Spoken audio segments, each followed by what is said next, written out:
அன்பார்ந்த ஆஸ்ட்ரோ பக்தி டாக்ஸ் நேயர்களுக்கு டாக்டர் சைதை ராஜாவின் அன்பான வணக்கங்கள். இப்பொழுது நாம் மக்கள் எதிர்பார்த்து காத்து கொண்டிருக்கும் இந்த குரு பெயர்ச்சி பலன்கள் இந்த 2024 சித்திரை 18ஆம் தேதி ஆங்கில தேதிக்கு மே 1ஆம் தேதி குருவானவர் மேஷ ராசியில் இருந்து ரிஷப ராசிக்கு பிரவேசமாகிறார். இப்போது இதுவரையிலும் மேஷத்தில் இருந்து அவர் தந்த பலன்கள், இப்போது ரிஷபம் அவர் பலனை தரப்போகிறார். 12 ராசிகளுக்கும் அவர் எப்பேற்பட்ட பலன்களை வழங்கப் போகிறார் என்பதை நாம் விரிவாக பார்க்க போகிறோம். குரு பொறுத்தவரையிலையும் குரு பயிற்சின்னு சொன்னாலே மக்களுக்கு ரொம்ப ஒரு சந்தோஷங்க. ஜோசியர்களை அங்கே ஒரு கோயில்லையோ இல்லை பொது இடங்கள்லையோ பார்க்கும்போது கூட, ஐயா குரு பயிற்சி எனக்கு எப்படியா இருக்கும் அப்படின்னு ரொம்ப சந்தோஷமாக கேட்குறாங்க. ஏன்னா சனி பயிற்சினா ரொம்ப பயப்படுறாங்க. இந்த குரு பயிற்சி அப்படின்னா நிச்சயமாக நல்லது நடக்கும் அப்படிங்கிற ஒரு கான்செப்டும் இருக்குது. ரெண்டாவது, கெடுதல் பண்ண மாட்டார் அப்படிங்கிற ஒரு நிலை. அப்போ என் ராசிக்கு என்ன செய்யுங்க அப்படின்னு ரொம்ப சந்தோஷமாக கேட்குறத நம்ம நிறைய இடங்களில் பார்க்க முடியுது. குருவுக்கு பல பேர்கள் இருக்குங்க. குருவுக்கு அந்தணன், பொன்னவன், இப்படி அதாவது குரு தேவகுரு அசுரகுருன்னு 2 இதுவாக இருக்குது. இதில் தேவகுரு தான் குருவானவர், அசுரகுரு என்பது சுக்கிர பகவான்.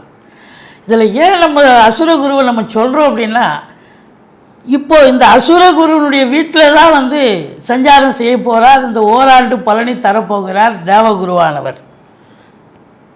அப்போ சுக்கிரனுடைய வீட்டில் குரு உட்காந்து சஞ்சாரம் செஞ்சு பார்வை பலனும் எப்படி இருக்க போகுது அப்படின்னு பார்த்தீங்கன்னா, குறிப்பாக இந்த கலைஞர்கள், சுக்கிரனுடைய ஆதிக்கம் நிறைந்த அன்பர்களுக்கெல்லாம் ஒரு பொற்காலமாக விளங்கும் என்று சொல்லலாம். ரொம்ப சிறப்பாக இருக்கும். குரு பொறுத்தவரையிலையும் இந்த ஒருவருடைய நம்ம ஜாதகத்தில் குரு இல்லாமல் போயிருந்தால், குரு இருக்கும்போதே ஒரு சிலர் நம்ம ஒரு சில காலகட்டங்களில் ரொம்ப அவஸ்தைப்படுறோம். குரு இல்லைன்னு சொன்னால் அவ்வளோதாங்க. குரு இருக்கிற இடத்தையும் நல்லது செய்கிறார், பார்க்குற இடத்தையும் 5, 7, 9 அவருடைய பார்வை பார்க்குற இடத்தையும் நல்லது செய்கிறார். குரு பார்க்க கோடி நன்மைன்னு நம்ம சொல்லி கேள்விப்பட்டிருக்கோம். அதுபோல் இந்த குரு பகவான் கோச்சார ரீதியாக ஒரு ராசிக்கு வரும்பொழுது நல்லதை செய்வார். எந்தெந்த இடங்களுக்கு வரும்பொழுது நல்லதை செய்வார்? ஒரு ராசிக்கு 2ஆம் இடம், 5ஆம் இடம், 7ஆம் இடம், 9ஆம் இடம், 11ஆம் இடம் ஆகிய இடங்களுக்கு குரு பகவான் கோச்சார ரீதியாக சஞ்சாரம், இந்த ஓராண்டு காலம் சஞ்சாரம் செய்யும் பொழுது நல்லதே செய்வார்னு ஜோதிட கிரந்தம் சொல்கிறது. ஸ்தான பலம், இது என்னென்னா ஸ்தான பலம் சிறப்பாக அமைந்து இருக்கிற இடத்தையும் நல்லது பண்ணுவார். அப்போ மற்ற இடத்துல அவர் ஸ்தான பலம் இல்லை. அப்போது பார்வை பலம் மட்டுமே அங்கே சிறப்பாக சோபிக்கும் அப்படின்னு சொல்லலாம். இதில் பார்த்தீங்கன்னு சொன்னால், குருவை வச்சு பார்க்கும் பொழுது இந்த ரிஷப லக்னத்துக்கு, ரிஷபம் மற்றும் துலா லக்னத்துக்கு குரு நல்லவர் அல்ல என்று சொன்னாலும் கூட பார்க்கும் இடங்கள் நல்லது செய்யக்கூடிய ஒரு அமைப்பு. ஆதிபத்தியம் தாங்க முக்கியம். குரு எந்தெந்த வீட்டுக்கு ஆதிபத்தியமாக இருக்கிறார், இந்த ராசிக்கு அவர் எங்கே உட்கார்ந்துட்டுருக்கார், நல்லது செய்வாரா? ஆனால் குரு கெட்டவன், குரு பார்த்திலையா கெட்டாலும் மேன்மக்கள் மேன்மக்களேன்ற மாதிரி குரு நல்லது செஞ்சாலும் நிறைய செய்வார ஒழிய கெடுதல்ங்கிறது அந்தளவுக்கு நிச்சயமாக இருக்காது அப்படின்னு நம்பலாம். உங்களை பொறுத்தவரையும் இந்த ஓராண்டு எப்பேற்பட்ட பலன்களை வழங்கப் போகிறது, எந்தெந்த ராசிகளுக்கு பல அற்புதங்களை தரப்போகிறது, எந்தெந்த ராசிகளுக்கு சுமாராக இருக்கும், எந்தெந்த ராசிகளுக்கு கொஞ்சம் பிலோ எப்படி இருக்கும் கொஞ்சம் அப்படிங்கிற ஒரு நிலையை நம்ம சொல்ல போகிறோம். அதே நேரத்தில் ஒரு குரு பகவானை வச்சு மட்டும் பலனை சொல்லிட முடியாதுங்க. இந்த குரு பெயர்ச்சி காலங்களில் மற்ற கிரகங்களுடைய சஞ்சார நிலையும் சிறப்பாக இருக்கும்பொழுது தான் இது தூக்கிவிடும். கோச்சாரம் என்பது ஒரு 30% தான். இப்போ உதாரணத்துக்கு ஒருத்தருக்கு ஓஹோன்னு இப்போ மேஷ ராசிக்கு பார்த்தீங்கன்னா கிரகங்கள் சனி பகவான் 11ஆம் இடம், ராகுவும் நல்ல இடத்துல இருக்கார், குருவும் 2ஆம் இடத்துல இருக்கார், ஓஹோன்னு இருக்கும், அள்ளி குவிக்கும், கோடீஸ்வர யோகம் குபேர யோகம்னு நம்ம சொல்கிறோன்னு சொன்னால் கடைசியில் அங்கே ஒன்றுமே இல்லைங்க, நீங்கள் இப்படி சொல்கிறீங்களேன்னு நீங்கள் கேட்கலாம். இது 30% தான். 70% உங்களுடைய ஜனனகால ஜாதகத்தினுடைய தசாபுத்தி அடிப்படையில் இயங்கும். இந்த 30% தான் கோல்சாரம். இன்றைக்கி இருக்கிற கிரகங்களுடைய நிலைகளை பற்றி நம்ம சொல்கிறது 30% மட்டுமே. அப்போது இந்த குரு பகவான் என்னென்ன பலன்களை வாரி வழங்கப் போகிறார், எந்தெந்த ராசிகளுக்குன்னு பார்க்கலாமா? வாங்க. மகர ராசி அன்பர்களுக்கு வணக்கம். மகர ராசி காலபுருஷனுக்கு 10வது ராசி. உத்திராடம் 2, 3, 4 பாதங்கள், திருவோணம், அவிட்டம் 1, 2 பாதங்கள் உள்ளடக்கியது மகர ராசி. சனி பகவான் ஆட்சி பெறும் வீடு. இப்பொழுது சனி பகவான் இந்த ஆண்டு முழுவதும் கும்பத்தில் மூலத்திரிகோணம் அவருடைய ஆட்சி வீட்டில் இருக்கிறார். இந்த குரு பெயர்ச்சி 2024 சாதகமாக இருக்குமா இந்த ராசிக்கு, மகர ராசியில் பிறந்தவர்களுக்கு அப்படின்னு பார்த்தீங்கன்னா, குரு 4ஆம் இடத்தில் இருந்து வந்த குரு இப்போ 5ஆம் இடத்துக்கு போயிட்டார். 4ஆம் இடம் ஸ்தான பலம் இல்லை, 5ஆம் இடம் ஸ்தான பலம். அப்போ 5ல் குரு கெஞ்சினாலும் கிடைக்காதுன்னு சொல்லுவாங்க. அப்போ 5ஆம் இடத்துக்கு குரு போயிட்டாருன்னா 1, 5, 9 லிங்க்கு கிடச்சிரும். எல்லாம் ராசியை குரு பார்க்குறார், 9ஆம் இடத்தை குரு பார்க்குறார், 11ஆம் இடத்தை குரு பார்க்குறார். அப்போது 1, 5, 9, 11 குரு பார்க்கும் பொழுது அதாவது வாழ்க்கையில் ஒரு மேன்மையான ஒரு தருணம் இந்த ஆண்டு அப்படின்னு சொல்லலாம். முதல்ல ஸ்தான பலத்தை நம்ம பார்க்கலாம். 2, 5, 7, 9, 11 ஆகிய இடங்களுக்கு கோச்சார குரு பகவான் வரும்பொழுது யோகமான பலன்களை தருவார்னு ஜோதிட கிரந்தம் சொல்கிறது. அப்போ 5ஆம் இடம் சிறப்பான இடம், சூப்பரான இடம். அப்போது 5ங்கிறது சந்தோஷத்தை தரக்கூடிய இடம். முதல்ல நீங்கள் சந்தோஷமாக இருப்பீங்களா, ஜாலியாக இருப்பீங்க, மிக்க மகிழ்ச்சியாக இருப்பீங்க. உங்கள் பிள்ளைகளுடைய தேக ஆரோக்கியம், வளர்ச்சி, கல்வி மேம்பாடு எல்லாம் சிறப்பாக இருக்கும். குழந்தை பாக்கியம் இல்லாதவர்களுக்கு குழந்தை பேரு கிடைக்கும். சமூகத்தில் பேரு புகழ் அந்தஸ்து உயரக்கூடிய ஒரு நிலை. இது நாள் வரைக்கும் உங்களை யாரும் ஒரு சட்டை பண்ணியிருக்க மாட்டாங்க, சமூகத்தில் உங்களை பெருசாக இதுவாக இருக்க. இப்போ உங்களை பாராட்டுவார்கள், சீராட்டுவார்கள்னு சொல்லலாம். ஏன்னா பேரு புகழ் அந்த 1, 5, 9 லிங்க் இருக்குது பார்த்தீங்களா. இந்த குரு பகவான் உங்களுக்கு சமூகத்தில் ஒரு அந்தஸ்தை ஏற்படுத்தி தருவார். பூர்வீக சொத்து அது மூலம் நன்மைகள் நடக்கும் அப்படின்னு சொல்லலாம். இது 5ஆம் இடம் ஸ்தான பலம்.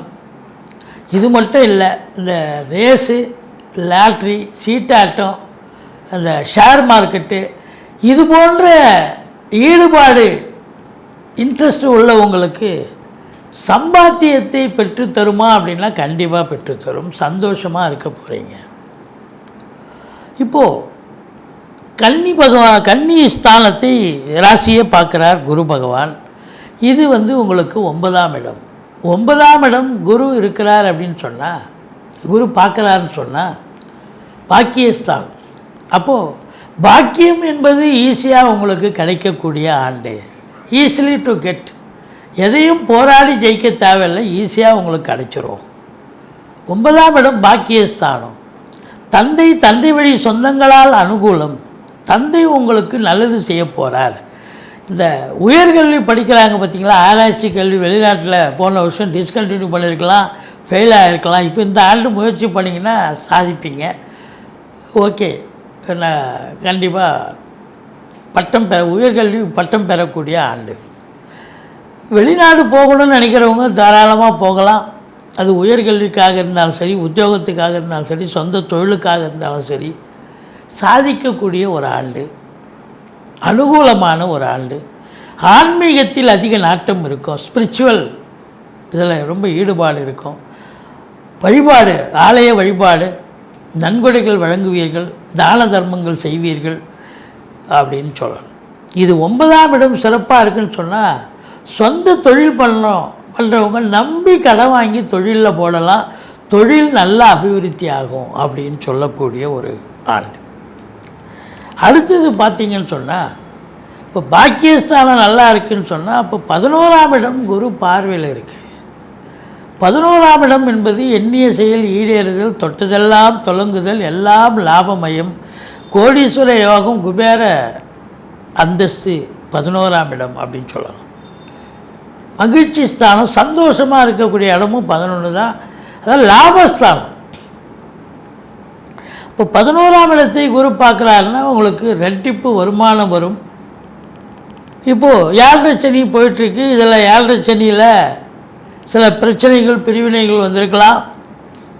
அதுவும் கடந்த ஆண்டு பார்த்திங்கன்னா 11ஆம் இடத்தை சனி பகவான் பார்த்தார். மூத்த சகோதரத்துக்கும் உங்களுக்கும் கருத்து வேறுபாடு வந்தது. இப்போது அந்த வேறுபாடெல்லாம் விலகி ஒருத்தருக்கு ஒருத்தர் அண்டர்ஸ்டாண்டிங் அன்னோன்யம் இருக்கும். முதல் திருமணம் முறிவு ஏற்பட்டு 2வது திருமணத்திற்காக காத்திருப்பவர்களுக்கு நல்லதே நடக்கக்கூடிய ஒரு சூழல். இப்போ 11ஆம் இடம் அப்படின்னா நீங்கள் சம்பாதிக்கிறீங்க அப்படின்னாக்கா அதில் என்னென்ன செலவுகள் பண்ண போகிறீங்க, அதெல்லாம் சாதிக்க போகிறீங்க. வீடு கட்ட போகிறீங்க, நிலம் வாங்க போகிறீங்க, ஃப்ளாட்டு வாங்க போகிறீங்க, வண்டி வாகனங்கள் வாங்க போகிறீங்க, பிள்ளைகளை உயர்கல்வி படிக்க வைக்க போகிறீங்க, குடும்பத்தில் சுப நிகழ்ச்சிகள் நடத்த போகிறீங்க. இதெல்லாம் நடக்கும். இப்போனா ராசியை குரு பார்க்குறாருன்னா தெளிவான சிந்தனை, செயல்கள், எண்ணங்கள் ஏற்பட்டு முனைப்போடு ஈடுபட்டு சாதிக்கக்கூடிய ஒரு ஆண்டு. அப்போது 11ஆம் இடம் நல்ல லாபஸ்தானம், கோடீஸ்வர யோகம், குபேர சம்பத்து, எண்ணிய செயல் ஈடேறுதல், மூத்த சகோதரத்தால் ஆதரவு உண்டு, தொழில் ரீதியாக உத்தியோக ரீதியாக ஒரு திருப்பு முனை ஏற்படுத்தும், வங்கி கணக்கு உயரும். செலவுகள்லாம் வந்தாலும் போனாலும் வங்கி கணக்கு உயரும். அதை தாண்டி உங்களுக்கு அப்போது இந்த ஆண்டு உங்களுக்கு 1, 5, 9, 11 லிங்க்கு குரு பகவான் இருக்கிறதால இந்த மகர ராசியில் பிறந்த அன்பர்களுக்கு பார்த்திங்கன்னா சிறப்பாக இருக்குமானா ரொம்ப சிறப்பாக இருக்கும். இந்த தொழில் பண்ணுறவங்க நம்பி கடன் வாங்கி தொழிலில் போடுங்க. இல்லை தொழிலுக்காக, அதாவது உத்தியோகத்துக்காக காத்திருக்கிறவங்க கண்டிப்பாக எந்த துறையில் முயற்சி பண்ணிக்கலாம் கிடைக்கும், பாக்கியமாக கிடைக்கும். வெளிநாட்டு பயணம், அதாவது ஆன்மீக பயணம், இன்ப சுற்றுலான்ற பேரில் போயிட்டு வந்தாலும் கூட கண்டிப்பாக சாதிப்பீங்க, சந்தோஷமாக இருப்பீங்க அப்படின்னு சொல்லலாம். மொத்தத்தில் பார்க்கும் பொழுது பிள்ளைகளால் வளர்ச்சி, பிள்ளைகளோடு சந்தோஷமாக இருக்கக்கூடிய ஒரு ஆண்டு, அவங்களுக்கு நல்லது நடக்கக்கூடிய ஒரு அமைப்பு இருக்குது அப்படின்னு சொல்லலாம். பூர்வீகத்தில் நாட்டம் அதிகரிக்கும். பூர்வீகத்துக்கு அடிக்கடி போயிட்டு வருவீங்க, குலதெய்வ வழிபாடு பண்ணுவீங்க. ரிஷிகள், முனிகள், குருமானுடைய ஆசீர்வாதம் கண்டிப்பாக கிடைக்கக்கூடிய ஒரு ஆண்டு. 5ஆம் இடம் அப்படின்னு சொன்னாலே ஆன்மீகம் மட்டும் இல்லைங்க, குருமார்களுடைய ஆசீர்வாதமும் கண்டிப்பாக கிடைக்கக்கூடிய ஒரு நிலை. 9ஆம் இடமும் ஸ்பிரிச்சுவல் தான், ஆன்மீகத்தில் ஈடுபாடு உள்ள இடம்தான். இப்படி இந்த மகர ராசிக்கு 7.5 சனி நடந்த போதிலும் இந்த குருவானவர் ஒரு அற்புதமான பலன்களை தரக்கூடிய ஒரு நிலை இருக்கிறதால இந்த 7.5 சனியினுடைய கொடுமைகள் ஒன்றும் பெருசாக இருக்காது. அதை தாண்டி இவர் செய்யக்கூடிய சுப தன்மைகள் அதிகரிக்கக்கூடிய ஒரு நிலை இருக்குது. இது எல்லாத்தை விட ஒரு முத்தாய்ப்பான ஒரு விஷயம், 3ஆம் இடத்துல ராகு இருக்கிறார், உபஜயஸ்தானம். அப்போது ராகு பகவான் நல்லதே செய்வார். வெளிநாடு பயணம், அந்நிய பொருளாதாரம் வீடு தேடி வரப்போகிறது. இப்படி பல நிலைகளில் உங்களை நீங்கள் உயர்த்தி கொள்ளப் போகிறீர்கள். இந்த ராசியில் பிறந்த அன்பர்களுக்கு இந்த 2024 ஒரு பெரிய ஒரு மகத்துவமான ஒரு மகத்தான ஒரு ஆண்டாக அமையப்போகிறது என்று சொன்னால் மிகையாகாது. கும்பராசி அன்பர்களுக்கு வணக்கம். கும்பராசி காலபுருஷனுக்கு 11வது ராசி. அவிட்டம் 3, 4 பாதங்கள், சதயம், பூரட்டாதி 1, 2, 3 பாதங்கள் உள்ளடக்கியது. சனி பகவான் ஆட்சி பெறும் வீடு. இப்பொழுது சனி பகவான் இங்கே தான் இருக்கார். ஆட்சி வீடு, மூலத்திரிகோண வீடு. இந்த 2024 குரு பெயர்ச்சி இந்த கும்பராசிக்கு நல்லது செய்யுமா யோகத்தை தருமா இல்லை பாதகத்தை தருமா? குரு பகவான் பாருங்கள், இது நாள் வரைக்கும் 3ஆம் இடத்தில் இருந்த குரு பகவான் இப்போ 4ஆம் இடத்துக்கு வந்துட்டார். அப்போ நிச்சயமாக ஒரு முன்னேற்றகரமான ஒரு ஆண்டு தான். 4ஆம் இடம் என்பது ஸ்தான பலம் இல்லை என்று சொன்னாலும் கூட 3ஆம் இடத்தை விட இது 4ஆம் இடம் ஓகே தான். அப்போது என்ன அப்படின்னாக்கா, மாத்ருஸ்தானம் அந்த இடத்துக்கு போகிறார் அப்படின்னா தாய் வழி உறவுகள், சொந்தங்கள், அவங்க எல்லாம் வந்து ஒருத்தருக்கு ஒருத்தர் ஒரு அண்டர்ஸ்டாண்டிங் இருக்கக்கூடிய, ஒரு கருத்து வேறுபாடெல்லாம் விலகி கொஞ்சம் சந்தோஷமாக இருக்கக்கூடிய ஒரு ஆண்டு. அதையும் தாண்டி வண்டி வாகனங்களை வச்சு பொழப்பு நடத்தக்கூடியவர்களுக்கு நல்ல சம்பாத்தியம் கிடைக்கும். அசையா சொத்துக்கள் மூலம் நல்ல வருமானம் கிடைக்கும். சுகஸ்தானத்தில் போய் குரு இருக்கிறார் அப்படின்னா நல்ல சுகவாசியாக இருக்கக்கூடிய ஒரு காலகட்டம். பிள்ளைகளுடைய கல்வி அப்படின்னு பார்த்தீங்கன்னா மிக உயர்கல்வி படிக்கிறாங்க, இல்லை வெளிநாட்டுக்கு போய் உயர்கல்வி படிக்கிறாங்கன்னா கண்டிப்பாக அனுப்பி வச்சு நல்லா படிக்க வைப்பீங்க. இது 4ஆம் இடம் என்பது நல்ல அற்புதமான இடமாக இருக்கிறதால குரு பகவான் பல நன்மைகள் தரப்போகிறார். சொத்து பத்து வாங்கி குவிக்க போகிற இடம். 4ஆம் இடம் ஆக்சுவலாக வந்து சுக்கிரனுடைய வீடாக இருக்கிறதால சொத்து பத்தில் இன்வெஸ்ட் பண்ணுறீங்களோ இல்லையா, வீடை ஆல்ட்ரேஷன் பண்ணுவீங்க, இல்லை வீட்டை அலங்காரம் பண்ணுவீங்க, இல்லை வண்டியை வந்து பழசை வச்சுட்டு புதுசு வாங்கலாம், இல்லை புதுசே கார் வாங்கலாம். ஏன்னா சுக்கிரனுடைய வீடு. அதனால் ஏதோ ஒன்று செய்ய போகிறீங்க, நல்லது நடக்க போகிறது. இது வந்து ஸ்தான பலம். பார்வை பலம் அப்படின்னு பார்த்தீங்கன்னா 8ஆம் இடத்தை குரு பார்க்குறார். 8ஆம் இடத்தை குரு பார்த்தா என்னன்னா அசிங்கம், அவமானத்தை குறிக்கக்கூடிய இடம். கடந்த ஆண்டு கேது இருந்தார். அப்போ கேது அங்கே உட்கார்ந்துருந்தார் அப்படின்னு சொன்னால் உங்களை பொறுத்தவரையிலையும் பார்த்தீங்கன்னா பல அசிங்கங்கள், அவமானங்களை சந்தித்தீர்கள். 8ஆம் இடம். கடன் வாங்கினீங்க, கடனை ஒழுங்காக ரீபே பண்ண முடியல, அசிங்கப்பட்டீங்க, இஎம்ஐ கட்ட முடியல, ரொம்ப தாளித்து போனீங்க. இப்போ இந்த ஆண்டு பார்த்திங்கன்னா 8ஆம் இடத்தை குரு பார்க்குறார். எந்த அசிங்கம் அவமானம் கிடையாதுங்க. அதற்கு மாறாக உங்களுக்கு ஒரு சந்தோஷமாக இருக்கக்கூடிய, ஏன்னா 8ஆம் இடம் வந்து திடீர் அதிர்ஷ்ட வாய்ப்புகள் தரக்கூடிய ஒரு இடம். அப்போது வரா கடன்கள் வசூலாகும். தொழில் பண்ணுறீங்க, நிறைய இதெல்லாம் வராதுங்க, வரா கடனில் எழுதி வச்சுருப்பீங்க. இப்போ அவங்களாம் வந்து தேடி வந்து கொடுப்பாங்க. அதுவே ஒரு பெரிய விஷயம் இல்லையா? வரா கடன்கள் வசூலாகும். இன்சூரன்ஸ் பணம் கிளைம் பண்ணியிருப்பீங்க, கைக்கு வரும். வாரிசு இல்லாத குடும்பங்களுக்கு உங்களை வாரிசாக நியமித்து அவங்களுடைய சொத்து பத்து நகை நட்டு லிக்விட் கேஷ் உங்கள் பெயருக்கு மாற்றி எழுதக்கூடிய விபரீத ராஜயோகம் ஒரு சிலருக்கு அமையும். 7ஆம் இடத்துக்கு 8ஆம் இடமாக 2ஆம் இடமாக இருந்து 8ஆம் இடம் வருவதால் வாழ்க்கை துணை அல்லது மனைவியால் யோக பாக்கியங்கள். எப்படி அவங்க பிறந்த வீட்டிலேருந்து லிக்விட் கேஷோ ஜுவல்ஸோ கொண்டு வரலாம், அல்லது அவங்க வேலை பார்க்குறவங்களா இருந்தால் வேலை பார்க்குற இடத்துல ப்ரமோஷன் இன்க்ரிமெண்ட் கிடச்சி அதில் ஒரு வருமானம். இப்போ இல்லை வீட்டில் வயசான பெரியவங்க இருந்தாங்க, இப்போது சென்ற ஆண்டு பாருங்க ஆஸ்பத்திரி செலவாக வச்சிச்சு, ரொம்ப செலவு, பயங்கர செலவு பண்ணேங்க. ஆஸ்பத்திரிங்கேயுமா தான் அலைஞ்சின்னு இருந்தேன். ஆனால் இந்த ஆண்டு அதுக்கு மாறாக வீட்டுக்கு வந்து அவங்க நடமாட தூங்குவாங்க, தேக ஆரோக்கியமாக இருப்பாங்க, எந்த அசிங்கமும் அவமானமும் ஏற்படாது என்பது இந்த குரு பகவானால் நடக்கக்கூடிய ஒரு விஷயம். அடுத்தது உங்களுக்கு 10ஆம் வீட்டை குரு பார்க்கிறார். கடந்த ஆண்டு 10ஆம் வீட்டை சனி பார்த்தார். டென்ஷனாக இருந்தீங்க, பரபரப்பாக இருந்தீங்க. இப்போது சனி பார்க்குறார். வேலையில் டென்ஷனு, உத்தியோகத்தில் டென்ஷனாக இருந்தீங்க. ஆனால் இந்த ஆண்டு பார்த்திங்கன்னா குரு பார்வை கோடி நன்மை. இப்போ 10ஆம் வீட்டை குரு பார்க்குறார். இந்த கும்பராசியில் இருக்கிறவங்க புதுசாக கடைக்கண்ணி ஓப்பன் பண்ணுறோம் அப்படின்னா தாராளமாக ஓப்பன் பண்ணலாம்.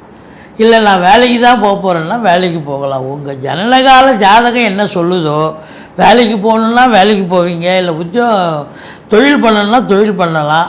உங்களை பிஸி ஆக்கிடும். சும்மா சுற்றி இந்த நீங்கள் வேலைக்காக இளைஞர்கள் நீங்கள் பிஸியாக இருக்கக்கூடிய ஒரு காலகட்டம். இல்லை நான் ஏற்கனவே வேலையில் தொழில் பண்ணேங்க, அந்த தொழில் இப்போ நல்ல ஸ்திரமாக நல்ல சம்பாத்தியத்தை ஏற்படுத்தி தரும், ரெட்டிப்பு வருமானம் வரும், தொழிலில் மேன்மை, உத்தியோக மேன்மை, தொழிலில் நல்ல வாடிக்கையாளர்களை கவர்ந்து நல்ல சூசகமாக நீங்கள் நல்ல உங்கள் மூமெண்ட் இருக்கும், நல்லா சாதிக்கக்கூடிய ஒரு ஆண்டு. வேலையில் இருக்கிறவங்களுக்கு ப்ரமோஷன், இன்க்ரிமெண்ட், மேலிடத்தில் செல்வாக்கு, ரெகக்னேஷன், மற்றவர்களுடைய பாராட்டுதல் கிடைக்கக்கூடிய ஒரு அமைப்பு, டிரான்ஸ்ஃபர் காத்திருக்கிறவங்களுக்கு டிரான்ஸ்ஃபர், ப்ரமோஷனுக்காக ப்ரமோஷன், இன்க்ரிமெண்ட்டுக்காக காத்திருக்கிறவங்களுக்கு இன்க்ரிமெண்ட், இப்படி பல நிலைகளில் உங்களுக்கு நல்லது நடக்கப் போகிறது அப்படின்னு சொல்லலாம். 10ஆம் இடம் தொழில் வளர்ச்சி, உத்தியோக மேன்மை, தொழிலில் மேன்மை, உத்தியோக மேன்மை கண்டிப்பாக இருக்குது அப்படின்னு சொல்லலாம். உங்களை பொறுத்த வரலையும் உத்தியோகத்தில் சிறப்பான ஒரு திருப்புமுனை ஏற்பட்டு சந்தோஷமாக வேலை பார்க்க போகிறீங்க. தொழில் பண்ணுறவங்களுக்கும் நல்ல ரெட்டிப்பு வருமானம் வரப்போகிறது. இதை பொறுத்த வரலையும் சனி பகவான் 2ல் இருக்கார். கொடுக்கல் வாங்கல் வச்சுக்காதீங்க. 3ஆம் இடத்துல ராகு அளப்பரிய ஒரு பலனை தரப்போகிறது. அந்நிய பொருளாதாரம் வீடு தேடி வரப்போகிறது. இளைய சகோதரர்களுக்கும் உங்களுக்கும் கருத்து வேறுபாடு இருந்தாலும், அதாவது குடும்பத்தில் சண்டை சச்சரவு வரும். ஏன்னா 2ல் ராகு கொஞ்சம் பிரச்சனையை தான் கொடுப்பார். கொஞ்சம் எச்சரிக்கையாக இருங்க. இருந்தாலும் வெளிநாடு போகணும்னு நினைக்கிறவங்க தாராளமாக போகலாம். அந்த பிரிவினை என்பது குடும்பத்தை விட்டு பிரிகிறது ஒரு பெரிய விஷயம் இல்லை. வேலைக்காக உத்தியோகத்துக்காக போக போகிறீங்க. ஆனால் 2ல் ராகு உங்களை ஒரு சொல் வெல்லும், ஒரு சொல் கொல்லும்னா, உங்கள் நேரம் நல்லா இருக்குன்னு சொன்னால் பெரிய லெவலில் ரீச் ஆகிடும். சரியில்லைன்னா அந்த ஒரே ஒரு சொல்லால் உங்களுக்கு பிரச்சனை ஏற்படுத்தும். இருந்த போதிலும் உங்களுக்கு சனி பகவான் நல்ல நிலையில் இருக்கிறதால உங்களுக்கு எந்த குறையும் கிடையாது. சாதிக்க போகிறீங்க, சம்பாதிக்க போகிறீங்க. உங்களை பொறுத்தவரையிலையும் வீடு, வாசல், மனை, 4ஆம் இடம் சிறப்பாக இருக்கிறது. தாய் வழி சொந்தங்களால் ஆதாயம், உத்தியோகம், தொழில் சிறப்பாக அமையப்போகிறது. எந்த ஒரு அசிங்கம், அவமானங்கள் ஏற்பட போவதில்லை. வண்டி வாகனங்கள் அந்த கார், பங்களா வசதி வாய்ப்புகள் பெருகப் போகிறது. நல்லா இருக்க போகிறீங்க. இந்த குரு பெயர்ச்சி நிச்சயமாக உங்களுக்கு சாதகமாக இருக்க போகிறது. இந்த குரு பகவான் நிச்சயமாக 2024 உங்களுக்கு பெரிய திருப்புமுனை ஏற்படுத்தி தொழில் ரீதியாக சம்பாத்தியம் உண்டு, நல்ல ஒரு சந்தோஷம் உண்டு என்று சொன்னால் மிகையாகாது. குடும்பத்தில் மாத்திரம் 2ஆம் இடத்துல ராகு இருக்கிறதால கொஞ்சம் பார்த்து பேசுங்க, மற்றபடி குறை ஒன்றும் இல்லை. மீனராசி அன்பர்களுக்கு இந்த குரு பெயர்ச்சி 2024 எப்படி இருக்க போகுது? காலபுருஷனுக்கு 12வது ராசி, பூரட்டாதி 4ஆம் பாதம், உத்திரட்டாதி, ரேவதி நட்சத்திரம் உள்ளடக்கியது. இந்த குரு பகவான் தன்னுடைய ராசியை விட்டு 3ஆம் இடத்துக்கு போயிருக்கிறார். 3ஆம் இடம் என்பது முக்கால் சுபம் அப்படின்னு சொல்லுவாங்க ஜோதிடத்தில். அதாவது 75% நல்லது செய்வார்னு அர்த்தம். ஏன்னா முயற்சி ஸ்தானத்தில் போய் அமர்கிறார். அது ஆக்சுவலாக ஜோதிட ரீதியாக ஸ்தான பலம் இல்லை என்று சொன்னாலும் கூட இது 3ஆம் இடம் முயற்சி ஸ்தானத்தில் போய் அமர்வதால் இந்த மீன ராசியில் பிறந்த அன்பர்களுக்கு 7.5 சனி போயிட்டுருக்கு. 19 வயசுக்குள்ளே இருக்கிறவங்களுக்கு முதல் சுற்று, 19 வயசுக்கு மேலே இருக்கிறவங்களுக்கு 2வது சுற்று. இந்த 7.5 சனி போனாலும் இந்த குரு பெயர்ச்சி பலன்கள் எப்படி இருக்க போகுது அப்படின்னு பார்த்தீங்கன்னா, நிச்சயமாக ஓஹோன்னு இருக்கும். நல்ல சம்பாத்தியத்தை பார்க்க போகிறீங்க. சாதிக்கக்கூடிய ஆண்டு இந்த ஆண்டு அப்படின்னு சொல்லலாம். எப்படி அப்படின்னு பார்த்தீங்கன்னா, முதல்ல 7ஆம் இடத்துல கேது இருந்துட்டு இருந்தார். இப்போவும் கேது இருக்கிறார். 7ல் கேது இருந்து மீனராசி அன்பர்களுக்கு கணவன் மனைவிக்குள்ள நல்ல சண்டை சச்சரவு, பிரச்சனை, பிரிவினை. சில பேர் வீட்டில் இருந்து பேசாமல் இருந்து காலத்தை ஓட்டினவங்களும் இருக்காங்க. பஞ்சாயத்துன்னு போய் போலீஸ் ஸ்டேஷன் வம்பு வழக்குன்னு கோர்ட்டு வரைக்கும் போய் இருந்தவங்களும் இருப்பாங்க. ஆனால் என்ன 7.5 சனி போயிட்டுருக்கு இல்லையா, எல்லாரும் பிரிய முடியாது. பிரியணும், இந்த தம்பதி பிரியணும்னா அவங்க பிரிய வேண்டியது தானே. ஆனால் எல்லாருக்கும் சண்டை வரும், பிரியணுன்ற ஒரு நிலை இருக்காது. சண்டை சச்சரவு வர்றது சகஜம். ஆனால் இந்த ஆண்டு பார்த்தீங்கன்னு சொன்னால் இந்த கேது இருந்த போதிலும் குரு பார்வை இருக்கிறதால, இந்த 7ஆம் இடத்தை குரு பார்க்கறதால கணவன் மனைவி, பிரிந்த கணவன் மனைவி ஒன்று சேரக்கூடிய காலகட்டம். ஒருத்தருக்கு ஒருத்தர் ஈகோ விட்டு கொடுத்து அன்னோன்யமாக சந்தோஷமாக இருப்பீங்க. திருமண வயதில் இருக்கும் அன்பர்களுக்கு, இந்த மீனராசி அன்பர்களுக்கு குரு பலன் வந்தாச்சா? குரு பலன் வந்தாச்சு. அப்போ திருமணத்துக்கான காலம். அப்போது திருமண வயதில் இருக்கும் ஆண் பெண் இருபாலருக்கும் திருமணம் கைகூடி வரும். நண்பர்கள் வட்டாரம் விரிவடையும். நண்பர்களால் நல்லதே நடக்கும். கூட்டு தொழில் செய்பவர்களுக்கு கூட்டாளிகள் மூலம் நன்மைகள் நடக்கும். கூட்டு தொழிலும் சிறந்து விளங்கும். நீங்கள் வேலை பார்க்குற இடம், தொழில் பண்ணுற இடம், உத்தியோகம் பார்க்குற இடம், எதிர் வீடு, பக்கத்து வீடு, அக்கம் பக்கம் எல்லோருமே உங்களுக்கு ஆதரவாக இருப்பார்கள் என்று சொன்னால் மிகையாகாது. சந்தோஷமாக இருப்பீங்க. இல்லைப்பா, கடந்த வருஷம் ரொம்ப எல்லாரும் எதிர்பார்த்தாங்க, எதை தொட்டாலும் சாக்கடிச்சுது. இந்த ஆண்டு எல்லாமே நமக்கு அப்படிலாம் நல்லது நடக்குது அப்படின்னு நினைக்கக்கூடிய அளவுக்கு உங்களுக்கு ஒரு திருப்பு முனை ஏற்படும். இந்த டோட்டல் சமூகமே உங்களுக்கு ஆதரவாக இருக்கும் என்று சொன்னால் மிகையாகாது. இது அடுத்தது பார்த்தீங்கன்னு சொன்னால் 9ஆம் பார்வை, 9ஆம் வீட்டை பார்க்கிறார் 7ஆம் பார்வையாக. 9ஆம் இடம் என்பது பாக்கியஸ்தானம். பாக்கியஸ்தானத்தை குரு பார்க்குறாருன்னா இப்போ பாக்கியம் ஈஸியாக கிடைக்கும் இல்லையா? Easily to get. எதையும் போராடி ஜெயிக்கத்தால தானாக நடக்கையா? அது நேர காலம் வந்தால் தானால் நடக்கும்னு சொல்லுவாங்கள்ல பெரியவங்க. அதுபோல் இந்த மீன ராசியில் பிறந்தவர்களுக்கு எல்லாம் நல்லது தானாகவே நடக்கும். இந்த குரு பகவான் ஏற்படுத்தி தருவார். வெளிநாடு போகணும்னு நினைக்கிறவங்க தாராளமாக உங்கள் ஜனனகால ஜாதகத்தை ஒரு ஜோசியர்கிட்ட போய் காட்டுங்க. வெளிநாடு போகிறதுக்கான வாய்ப்பு இருக்குன்னா கண்டிப்பாக இந்த காலகட்டத்தை பயன்படுத்தி கொள்ளுங்கள். கிளம்புங்க. அது உத்தியோகத்துக்காக இருக்கலாம், உயர்கல்விக்காக இருக்கலாம், இல்லை சொந்த தொழிலுக்காக இருக்கலாம். எதற்காக நீங்கள் சென்றாலும் சாதிக்கப் போகிறீர்கள், சரித்திரம் படைக்கப் போகிறீர்கள் என்று சொல்லலாம்.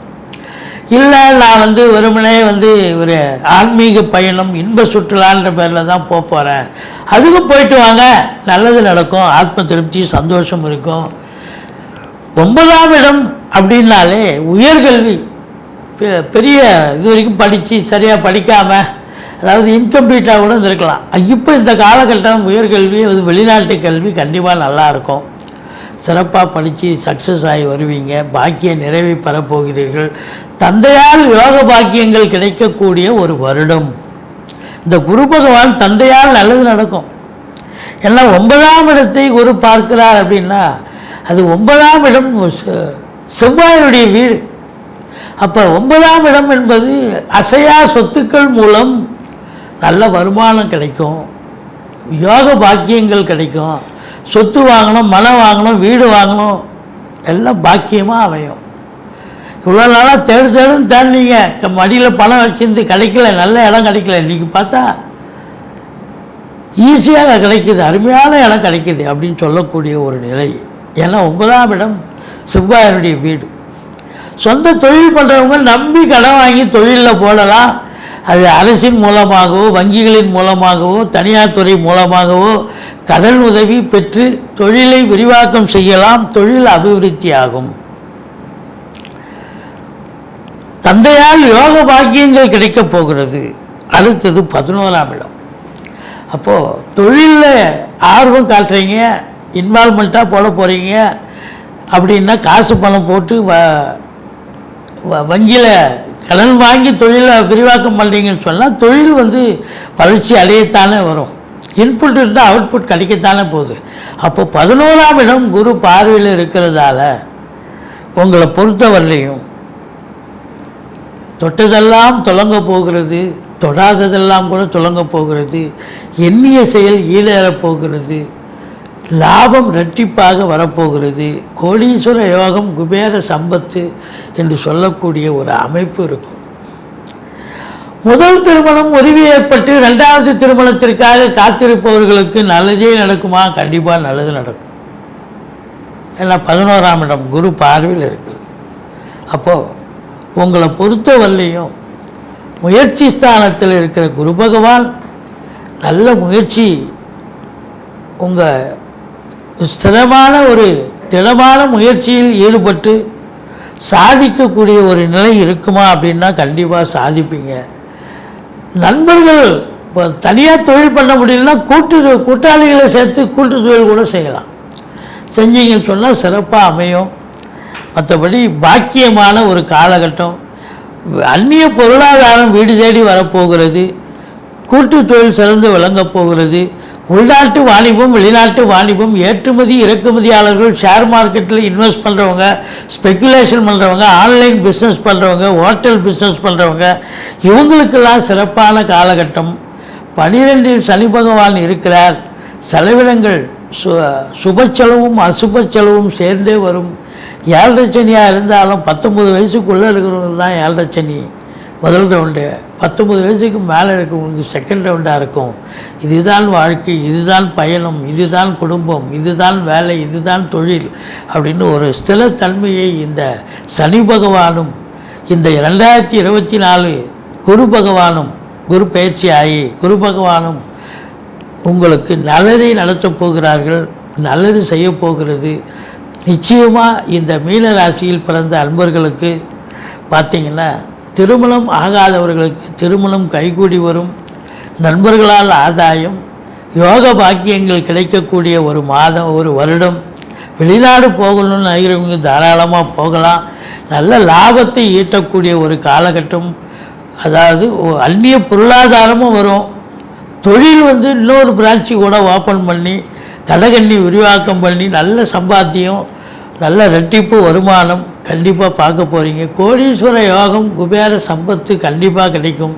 இந்த மீனராசி உங்களுக்கு 7.5 சனியாக இருந்த போதிலும் அதனுடைய பாதிப்பு உங்களுக்கு பெருசாக இருக்காது. குரு பகவான் உங்களுக்கு நிச்சயமாக அவருடைய கைங்கரியத்தால் நீங்கள் இந்த ஆண்டு சிறப்பாக சமூகத்தில் பேரு புகழ் அந்தஸ்து கிடைக்கப் போகிறது.